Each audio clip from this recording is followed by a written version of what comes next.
Je vous salue tous au nom de notre glorieux Sauveur et Seigneur Jésus-Christ.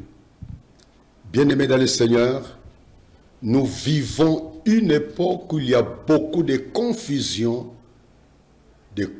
spirituelle, de confusion morale, de confusion doctrinale. La personne et l'œuvre de Jésus-Christ n'échappent pas à cette grande confusion.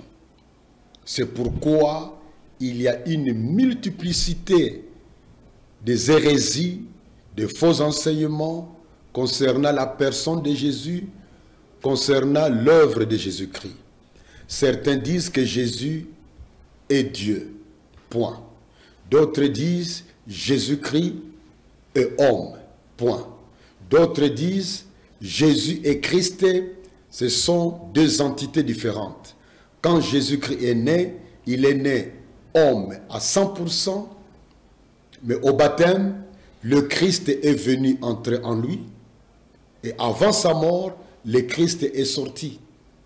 Il y a beaucoup d'enseignements qui nous rendent confus concernant la personne et l'œuvre de Jésus-Christ. C'est pourquoi nous avons pensé avoir une série d'enseignements, une série de doctrines concernant Jésus-Christ. Mais nous allons aller d'une façon méthodique. Pour le moment, nous commençons à découvrir Jésus-Christ selon uniquement l'évangile de Jean. L'apôtre Jean a écrit son livre merveilleux que nous avons, l'évangile de Jean. Il a aussi écrit ces trois épîtres, épître 1er, 2e, 3e de Jean. Il a aussi écrit Apocalypse. C'est vrai que dans le milieu théologique, il y a beaucoup de débats sur l'auteur de ces différents livres. Mais nous gardons le point de vue traditionnel qui reconnaît que l'évangile de Jean a été écrit par l'apôtre Jean. Nous allons donc commencer par le chapitre 1 de l'évangile de Jean. Nous allons aller méthodiquement et nous verrons comment Dieu va nous conduire à travers ce voyage que nous intitulons « Découvrons Jésus-Christ ». Notre méthode va être simple.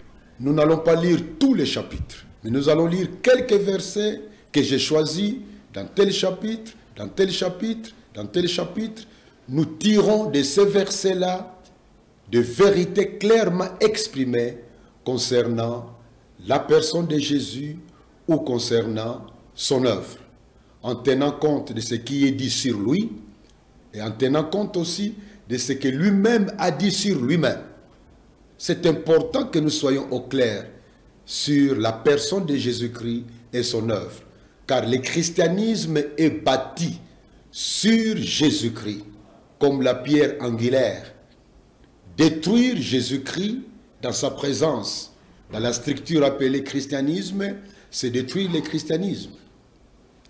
Dans l'islam, tout est sur l'enseignement que l'islam proclame. Dans le christianisme, tout n'est pas dans l'enseignement que proclame le christianisme, mais tout est sur la personne de Jésus-Christ et sur son œuvre qu'il est venu accomplir dans ce monde. Bien-aimés dans le Seigneur, commençons donc par le chapitre 1 de Jean. Quand nous allons dans le chapitre 1 de Jean, au verset 1, il est écrit « Au commencement était la parole, et la parole était avec Dieu, et la parole était Dieu. » Dans ces versets, il s'agit d'un moment important appelé commencement. Quand le commencement commençait, on dit au commencement. Quand le commencement commençait, la parole était là. C'est déjà clair que la parole elle-même n'a jamais commencé. Parce que quand le commencement commençait, la parole était présente. Elle était là. Et on nous dit, une autre information, la parole n'était pas seule. Elle était avec Dieu. La parole avait comme compagnon Dieu. Et ce qui est intéressant, la préposition avec, qui est la préposition d'accompagnement, en grec, avec, c'est méta. Mais en grec, ce qui est là, la préposition qui est là, qu'on a traduit en français par avec, c'est pros. C'est pour dire qu'on peut aussi traduire exactement, la parole était tournée vers Dieu. Et puis notre information, la parole elle-même était Dieu. C'est ça qui est écrit dans ce verset 1 de Jean 1. C'est un verset important. C'est intéressant de voir que quand nous lisons Matthieu, Marc et Luc, ils nous parlent de Jésus-Christ, même s'il y a la généalogie là-dedans chez Matthieu et Luc, mais on nous parle de Jésus qui va naître dans ce monde. Marc n'a pas tellement fait attention à cela, mais c'est Matthieu et Luc. Mais ici, on nous amène dans l'éternité pour nous dire, pour nous parler de quelqu'un qui s'appelle la parole. Un, elle n'a jamais commencé, cette personne. Deux, elle était accompagnée de Dieu. Trois, elle-même, la parole était Dieu. J'aime poser des questions à des amis ou à des auditoires devant qui je parle de Jésus-Christ. Si nous tombons sur ces versets, j'aime poser la question de combien de dieux qu'on parle dans ce verset Jean 1:1. La tendance est de dire un seul Dieu. Bravo. Parce qu'en fait, ceux qui répondent ainsi ne fournissent pas un effort de réflexion. Ils répondent carrément d'une façon brutale. On parle d'un seul Dieu. Parce que, étant monothéiste, on ne peut pas penser qu'on parle plus d'un Dieu. Mais si nous lisons calmement, nous nous rendrons compte que dans ce verset Jean 1:1, on nous parle de deux qui sont Dieu. La parole d'un côté, Dieu de l'autre côté. La parole était avec Dieu. Et puis on revient sur la parole. Et la parole était Dieu. On parle des deux qui sont Dieu. D'un côté, la parole elle-même égale Dieu. De l'autre côté, il y a Dieu qui était le compagnon de la parole. Quelqu'un va dire, mais pasteur, vous enseignez des bêtises. Oui, quelqu'un dira cela s'il ne croit pas à la Trinité. Déjà, ce verset 1 nous introduit à la doctrine de la Trinité dont parle la Bible. Ici, on ne parle pas de trois, mais de deux. La parole est Dieu. Mais nous croyons que la Bible ne parle que d'un seul Dieu. D'un seul Dieu. Curieusement, la même Bible présente le seul Dieu comme étant ici deux. La parole est Dieu. Et dans d'autres versets, d'une façon totale, trois qui sont le Père, le Fils et le Saint-Esprit. Déjà, le verset 1 de Jean 1 introduit que la parole est de nature divine. Au verset 2, elle était au commencement avec Dieu. Jean insiste que la parole était au commencement avec Dieu. C'est une insistance d'une vérité qu'il vient de souligner au verset 1. Que quand le commencement commençait, la parole était là. Et la parole n'était pas seule. Elle avait comme compagnon Dieu. Et elle-même, la parole, avait la nature divine, parce qu'elle était Dieu. Et Jean revient, elle était, la parole, au commencement avec Dieu.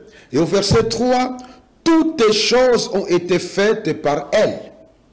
Et rien de ce qui a été fait n'a été fait sans elle. Jean nous dit, toutes les choses ont été faites par qui? Par la parole. Et rien de ce qui a été fait n'a été fait sans la parole. En d'autres termes, Jean nous informe que la parole, c'est elle qui a tout créé. C'est elle qui a tout créé. Le créateur de tout ce qui existe, c'est la parole. quand nous allons au verset 10 du même chapitre, il est écrit, « Elle était dans le monde, et le monde a été fait par elle, et le monde ne l'a point connue. » Ici, on nous parle de quelqu'un qui a créé le monde. Le monde a été créé par elle. Elle, c'est qui? Au verset 9, nous y reviendrons, il s'agit de lumière. Mais quand vous lisez calmement, vous verrez que cette lumière qui est la véritable, c'est finalement la parole. Nous y reviendrons tout à l'heure. Donc, le créateur de tout ce qui existe, c'est la parole. C'est la parole. Quand vous allez dans Colossiens 1, verset 16, il est écrit, « Tout a été créé par lui et pour lui. » Le lui là, c'est Christ. C'est Christ. Et ici, on nous montre que c'est la parole qui a tout créé. Dans Colossiens 1, 16, que c'est Christ qui a tout créé. Donc on comprend que la parole égale Christ. Effectivement, dans le chapitre 1, quand nous allons au verset 14, il est écrit, « Et la parole a été faite chair. » C'est ça qu'on appelle l'incarnation. La parole a été faite chair. C'est-à-dire la parole se fait homme. Et elle a habité parmi nous, pleine de grâce et de vérité. Et nous avons contemplé sa gloire, une gloire comme la gloire du Fils unique venu du Père. Jean nous dit que lui, avec ses compagnons, ont eu le privilège de vivre ensemble avec la parole faite chair.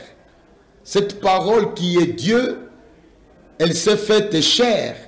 Et elle a habité parmi eux, Jean avec ses collègues. Ils ont eu l'occasion de toucher la parole, d'entendre la parole, de contempler la parole. Dans 1 Jean, chapitre 1, c'est la même vérité que Jean va souligner en parlant de quelqu'un qui se nomme la parole de vie. Et quand on lit le contexte, c'est Jésus-Christ. Et Jean dit que nos mains ont touché cette parole. Nos oreilles ont entendu cette parole quand elle parlait. Nous avons vécu ensemble avec elle. Nous l'avons touchée. Jésus-Christ égale la parole faite chair. C'est Dieu qui s'est fait chair. C'est pourquoi le véritable Jésus-Christ dont parle le Nouveau Testament, toute la Bible, c'est Dieu fait chair qui est Jésus-Christ. Quand nous lisons au verset 4, en effet, elle était qui?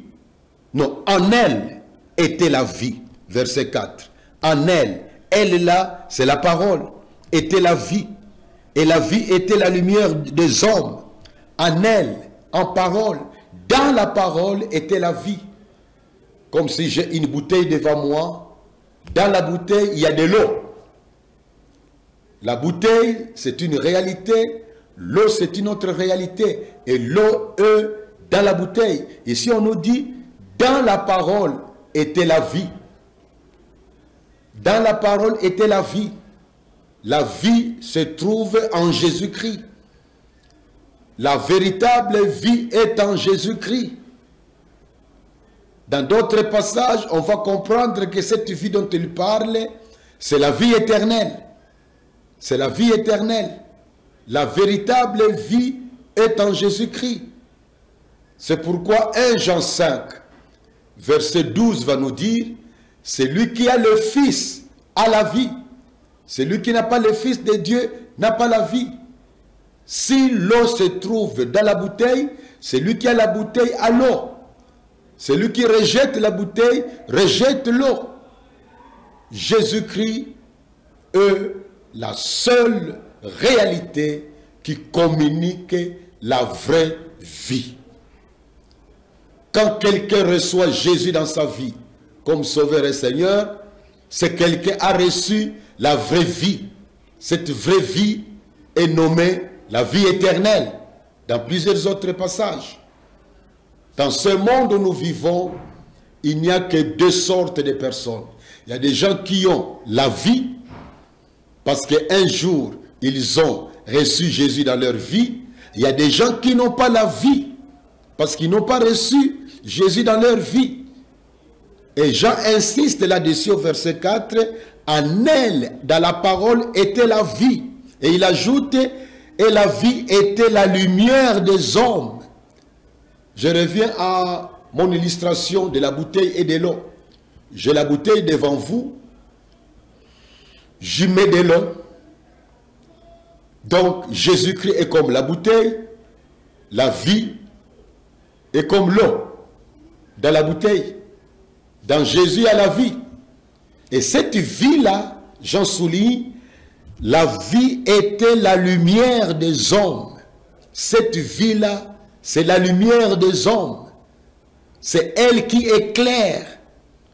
Quand tu as Jésus dans ta vie, tu as la vie, la véritable vie, la vie marquée par la joie, par l'amour, par le bonheur, par la paix, la vie des bonheurs parfaits que Jésus donne, la vie abondante, la vie comblée, la vie complète, la vie pleine, nous la recevons quand nous recevons Jésus-Christ dans notre vie.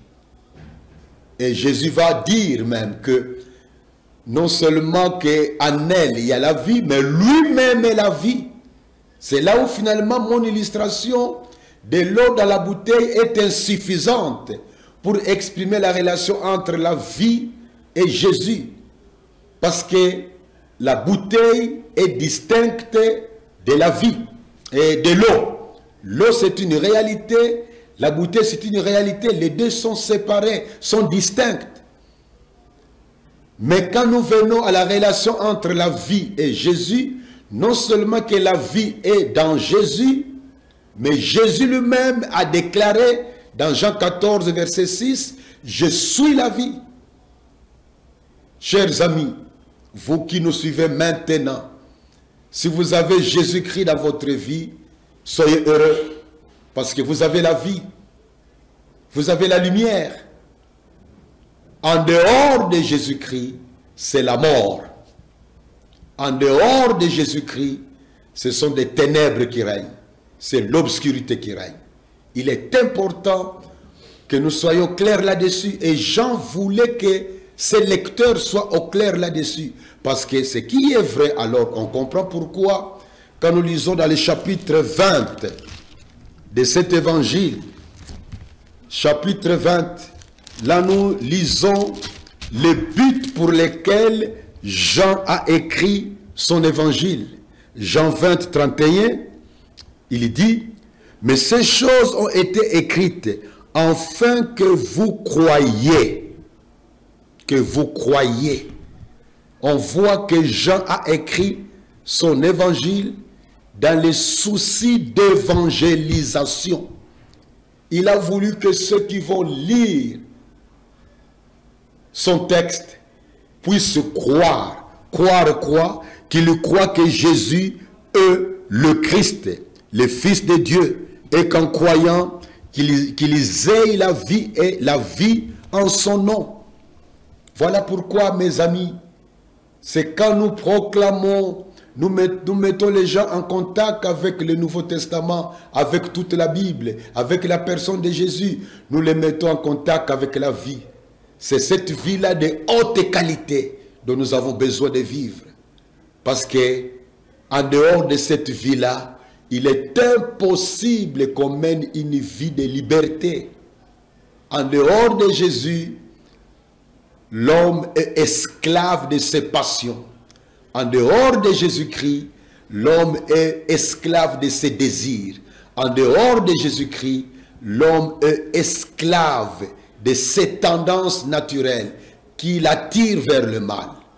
Mais quand Jésus entre dans la vie de quelqu'un, il communique la vraie vie, il communique la lumière, et la personne sait voir où elle va dans sa vie.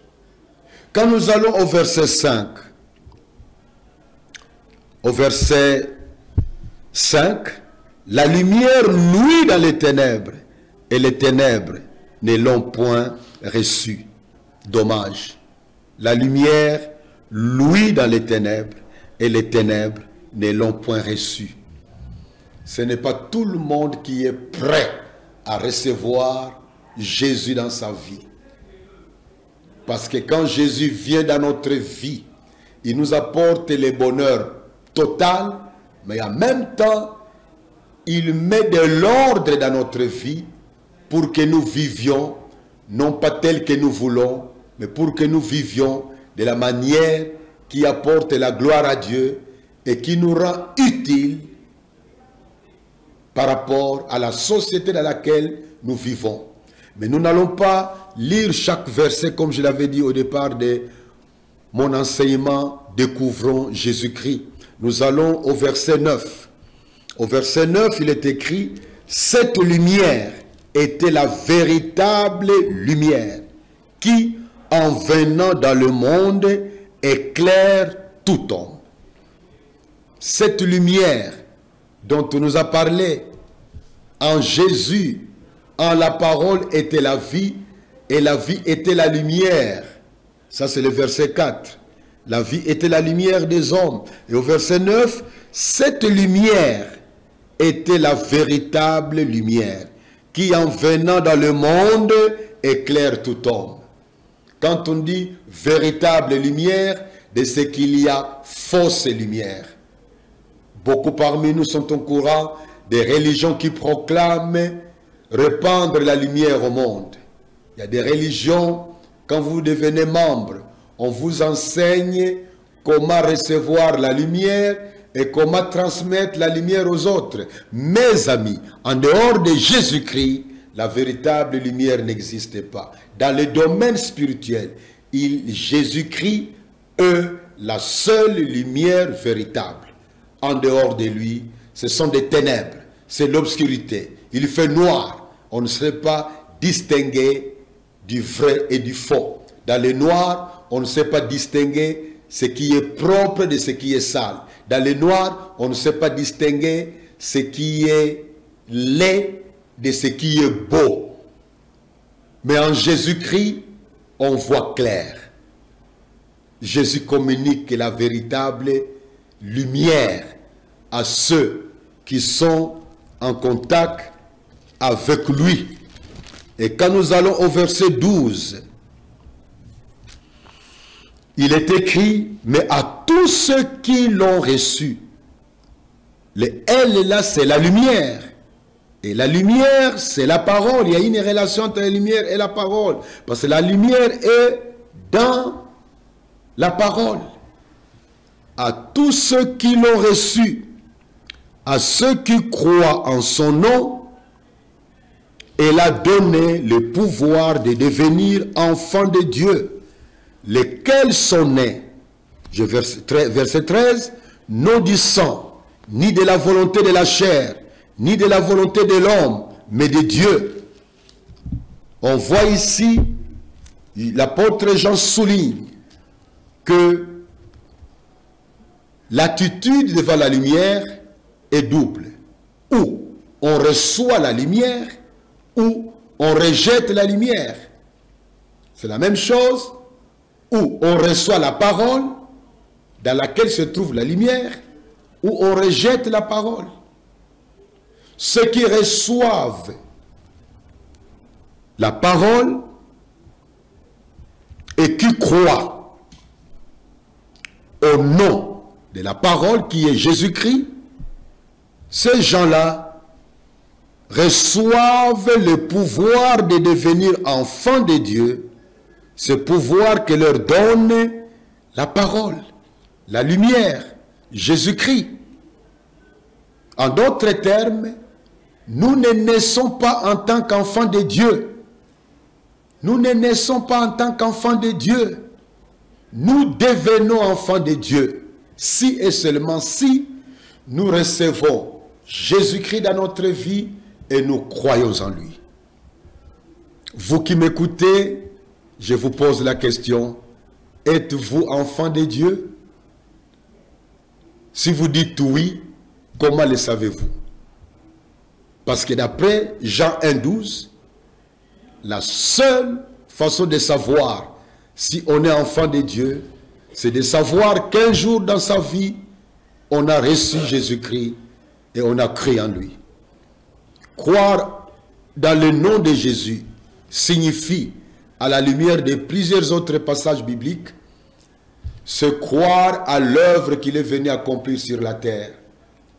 Se croire qu'il est venu sur la terre pour nous communiquer la vie. Qu'il est venu mourir pour nous et qu'il est venu sur la terre subir notre punition.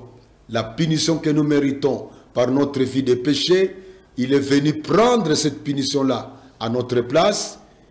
Il s'est sacrifié et quand nous croyons en lui, Dieu nous considère comme étant punis par nos propres péchés, cette punition que Jésus avait subie à notre place.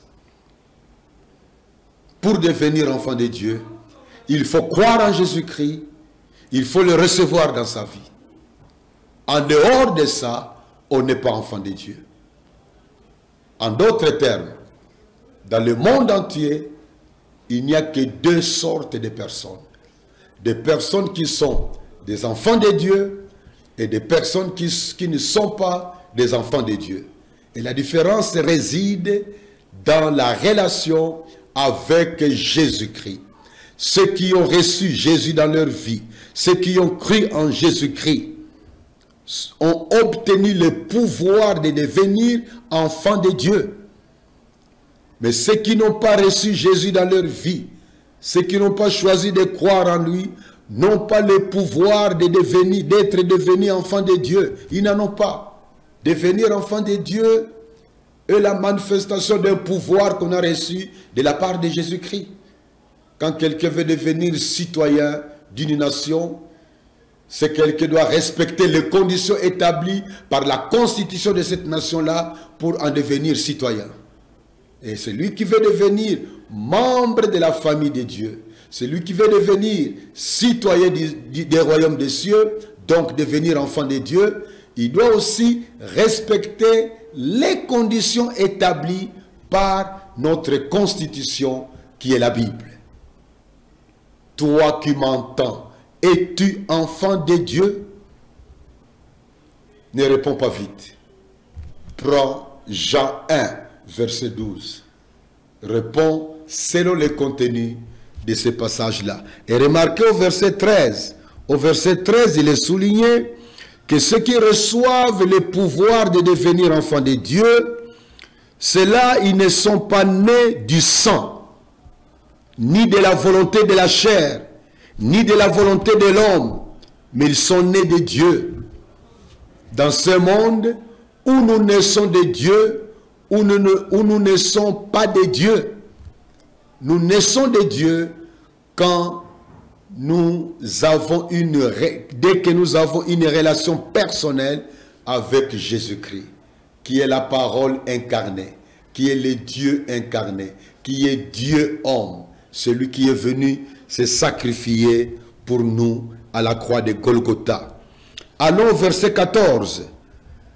Je rappelle que nous sommes en train de découvrir qui est Jésus-Christ. De découvrir ce que Jésus est réellement selon l'évangile de Jean. Au verset 14, nous l'avons déjà lu, je ne fais que lire. Et la parole a été faite chair. Elle a habité parmi nous, pleine de grâce et de vérité. Et nous avons contemplé sa gloire, une gloire comme la gloire du Fils unique venu du Père. Remarquez, dans ces versets très riches, on nous dit, 1, comme information, la parole a été faite chair. 2, elle a habité parmi nous. Le nous là, c'est l'apôtre Jean avec tous ses collègues apôtres qui ont vécu avec Jésus-Christ. 3, pleine de grâce et de vérité. Jésus est venu comme étant pleine de grâce et de vérité. Nous reviendrons dans notre série que signifie pleine de grâce et de vérité. Nous y reviendrons prochainement. Et nous avons contemplé sa gloire. Jean nous dit, ils ont contemplé la gloire de Jésus-Christ. Contempler, c'est observé d'une manière attentive et concentrée une vérité, une réalité. Ils ont pu creuser par leur regard, par leur attention, la vie de Jésus. Ils ont conclu que sa vie était la vie de gloire. Ils ont contemplé sa gloire. Une gloire comme la gloire du Fils unique venu du Père. On comprend pourquoi Jean a tenu à écrire son évangile. Pour communiquer à ceux qui allaient lire sa lettre ou son texte, que c'est quelqu'un qui a été leur coach, leur mentor, leur formateur, celui qui a été leur leader, celui qui a été leur berger, celui avec qui ils ont vécu ensemble. Il a été plus qu'un homme. On le voyait homme, mais en réalité, il était homme et Dieu. Il avait une gloire cachée, mais la gloire était là. La gloire du Fils unique venu du Père. Jésus-Christ est Fils unique. Ce n'est pas seulement Fils de Dieu, mais Fils unique de Dieu. Le mot unique souligne qu'il reste incomparable dans sa position de Fils de Dieu. Nous sommes tous en lui, enfants de Dieu. Je suis Fils de Dieu. Tu es fille de Dieu ou fils de Dieu. Mais Jésus reste unique. Parce qu'en réalité, toi et moi, parce que nous croyons en Jésus, nous sommes fils de Dieu, filles de Dieu, mais nous ne sommes pas uniques. Nous avons été adoptés. Nous sommes des enfants de Dieu, mais des enfants adoptifs de Dieu. Un enfant adoptif n'a pas le même sang que son papa. Mais devant la loi, il a le même droit que les enfants de la maison. C'est pourquoi la Bible nous dit que nous sommes héritiers de Dieu et co-héritiers de Christ. Parce que nous sommes des enfants de Dieu, des fils de Dieu, des filles de Dieu. Mais Jésus reste Fils unique de Dieu. Il reste incomparable. On ne peut pas le comparer à quelqu'un d'autre. On ne peut pas le comparer à un gourou. On ne peut pas le comparer à un prophète quelconque. On ne peut pas le comparer à un prêtre quelconque. On ne peut pas le comparer à un pape. On ne peut pas le comparer à n'importe qui. Il reste le Fils unique. Le Fils unique du Père. C'est très important. Remarquez au verset 15. Jean lui a rendu témoignage et s'est écrié, c'est celui dont j'ai dit, celui qui vient après moi m'a précédé, car il était avant moi. Oui, historiquement, Jésus est venu après Jean-Baptiste, même du point de vue naissance. Il est né, Jean-Baptiste est né avant que Jésus ne soit né. Donc Jean-Baptiste est né avant. Il est venu avant. Dans le ministère, Jean-Baptiste a précédé Jésus. Mais Jean-Baptiste souligne que ce Jésus-là était avant lui. Avant lui. Ça montre bien que Jésus-Christ, quoi qu'ils ont vécu, même période avec Jean-Baptiste, mais Jean-Baptiste souligne que Jésus était venu avant lui. Non seulement du point de vue historique, mais l'expression avant lui souligne aussi l'aspect d'avoir préexisté. Regardez au verset 30. C'est celui dont j'ai dit, après moi vient un homme qui m'a précédé, car il était avant moi. Cette expression, il était avant moi, peut être compris du point de vue historique. Jésus-Christ est venu après Jean-Baptiste. Mais Jean-Baptiste souligne que Jésus était avant lui, parce qu'en réalité, Jésus-Christ était celui qui avait préexisté. C'est la même chose qu'il avait dit dans Jean 8, 58, quand il parle d'Abraham. Jean 8, 58, avant qu'Abraham fût, je suis. Eh bien, c'est la même idée qui ressort ici. Que lui, Jésus, était avant Jean-Baptiste. C'est Jean-Baptiste qui souligne ça. Pour parler de la préexistence de Jésus-Christ. Qu'est-ce que signifie Jésus a préexisté? C'est-à-dire que Jésus n'a jamais commencé dans le sein de sa maman. Vous et moi, nous avons commencé à exister quand l'ovule de nos mamans a été fécondé par les spermatozoïdes de notre papa. C'est là où nous avons commencé à exister. Mais Jésus n'a jamais commencé à exister. Il a toujours existé parce que quand le commencement commençait, il était là, d'après le verset 1. Donc, il n'a jamais commencé. Il a toujours existé depuis l'éternité. Il est important de comprendre que c'est une des grandes différences avec des créateurs des religions de ce monde. Chacun a commencé un jour. Chacun a un papa, une maman. Mais Jésus a eu une maman, mais sans un papa physique. C'est un miracle pour sa naissance. Il est né d'une vierge. Un miracle. Parce qu'en réalité, Jésus n'a jamais commencé au moment où l'œuf de Marie a été fécondé. C'est vrai que la partie humaine a commencé à ce moment-là. Mais lui-même, Jésus-Christ dans sa personne intérieure, a toujours existé en tant que fils unique du Père. Et puis un jour, le miracle s'est opéré par le Saint-Esprit. Il est entré dans Marie, il a pris la nature humaine, il est devenu Dieu homme. Lisons le verset 18. Au verset 18, il est écrit: personne n'a jamais vu Dieu. Dieu, le Fils unique, qui est dans le sein du Père, est celui qui l'a fait connaître. Personne n'a jamais vu Dieu. Dieu reste invisible. Dieu, le Fils unique, qui est dans le sein du Père, est celui qui l'a fait connaître. Dans d'autres versions, on dit simplement: le Fils unique, qui est dans le Père, le sein du Père, est celui qui l'a fait connaître. Dans d'autres Bibles, comme la mienne, Dieu, le Fils unique. Finalement, quelle est la version qui est vraie? Dieu Fils unique ou Fils unique? Pourquoi cette différence? Cette question nous introduit brièvement dans tout ce qui s'enseigne dans les facultés de théologie concernant le manuscrit.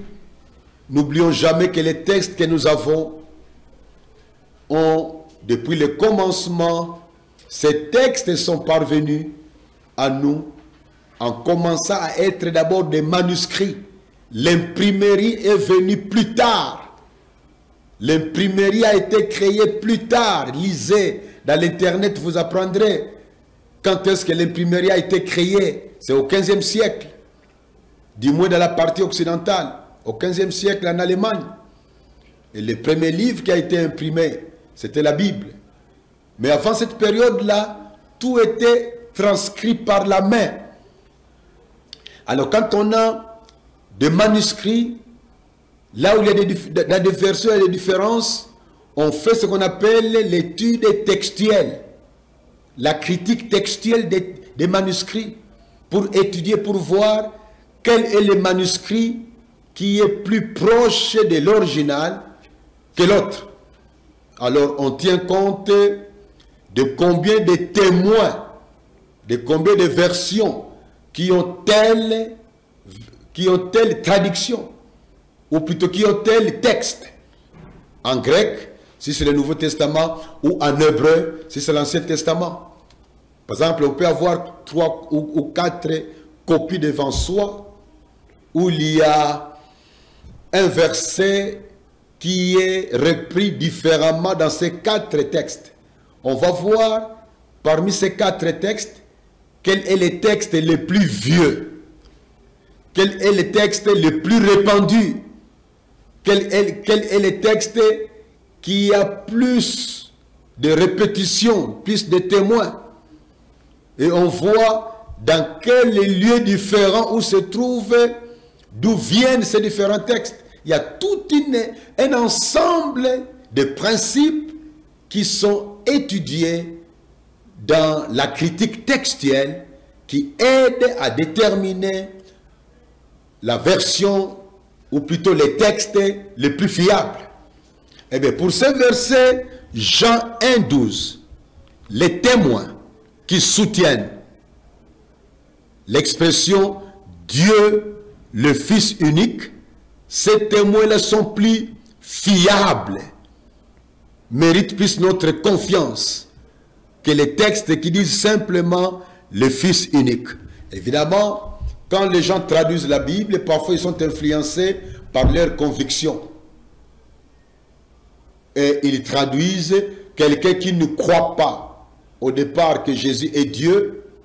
Il est difficile qu'il puisse accepter au départ l'expression telle que c'est mis dans ma Bible, Dieu le Fils unique.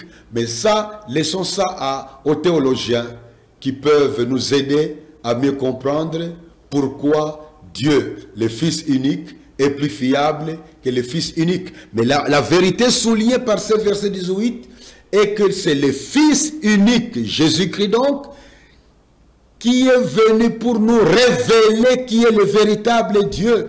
Dieu, on ne l'a jamais vu, il reste invisible. Mais une des raisons pour laquelle Jésus est venu sur la terre, c'est pour venir révéler Jésus, et révéler le véritable Dieu. Quand nous allons dans 1 Jean 5, verset 20, 1 Jean 5, 20, il est écrit, nous savons que le Fils de Dieu est venu et nous a donné l'intelligence pour connaître le véritable. Et nous sommes dans le véritable, en son Fils Jésus-Christ, lui qui est le Dieu véritable et la vie éternelle. Quand vous lisez 1 Jean 5, 20, en prenant simplement la première partie, nous apprenons que Jésus est venu sur la terre pour donner l'intelligence pour connaître le Dieu véritable. En d'autres termes, si tu veux connaître le Dieu véritable, il faut recevoir l'intelligence de la part de Jésus-Christ. En dehors de Jésus, il est impossible de connaître le Dieu véritable. En dehors de Jésus-Christ, il est impossible d'être en contact avec le Dieu véritable. En dehors de Jésus-Christ, Dieu reste séparé pour toujours de l'homme. Mes frères et sœurs en Christ, voilà pourquoi l'évangélisation est très importante. Parce que les gens qui sont en dehors de Jésus, non seulement qui n'ont pas la vie, non seulement qui n'ont pas la lumière, mais ne pourront jamais connaître le Dieu véritable. Parce que les dieux véritables, on ne les connaît qu'en étant en contact avec Jésus-Christ qui offre l'intelligence pour connaître les dieux véritables. Nous devons donc évangéliser. Nous devons donc être sensibles à la vie spirituelle de ceux qui vivent avec nous. Nous devons donc proclamer l'évangile à ceux qui peuvent nous écouter en leur disant « Donnez vos vies à Jésus pour que vous ayez la vie, pour que vous ayez la lumière, pour que vous ayez le pouvoir de devenir enfant de Dieu, pour que vous ayez l'intelligence de connaître le véritable Dieu. » Bien-aimés dans le Seigneur, que le Seigneur nous aide à découvrir le véritable Jésus dont nous parle l'évangile de Jean. Nous allons continuer l'analyse des passages bibliques dans l'évangile de Jean à la découverte de Jésus-Christ. Ô Père Céleste, merci de bénir ces temps que nous venons de passer devant ta parole pour découvrir davantage qui est Jésus. Enseigne-nous à creuser ta parole pour avoir la conviction aiguisée par ta parole que Jésus seul qui nous fait connaître qui tu es. Soyez tous bénis au nom de Jésus. Au revoir.